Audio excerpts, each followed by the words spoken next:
যখন তিনজন একসাথে থাকবা। কয়জন? এখানে তোমরা দুইজন গোপনে কানে কানে কথা বলবা না, তৃতীয় জন রে ছাড়া। এখন মনে রাখবেন, তিনজন একসাথে আছি, এই জায়গায় দুইজন ভালো কথাও গোপনে বলা যাবে না, কারণ তৃতীয় জন আরেকজন তো আছে। কথা বুঝছেন? ভালো কথা তো কানে কানে বলা যায়, কিন্তু তিনজন একসাথে, আমরা তিনজন ছাড়া কেউ নাই এখানে। এখানে দুইজন গোপনে কথা বলা ঠিক না, তৃতীয় জন ছাড়া।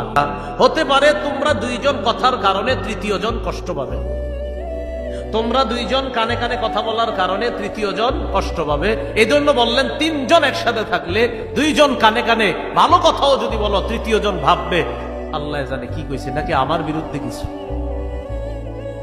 রাসূলুল্লাহ সাল্লাল্লাহু আলাইহি সাল্লাম বললেন তিনজন থাকলে দুইজনে বলবা না, কেন? তৃতীয় জন কষ্ট পাইতে গেলে দুইজন যদি কথা বলি তো আরেকজন চিন্তা করবে আল্লাহ জানে কি কথা, না আমার বিরুদ্ধে কোনো কথা, কষ্ট পাবে। এই জন্য রাসূল নিষেধ করলেন।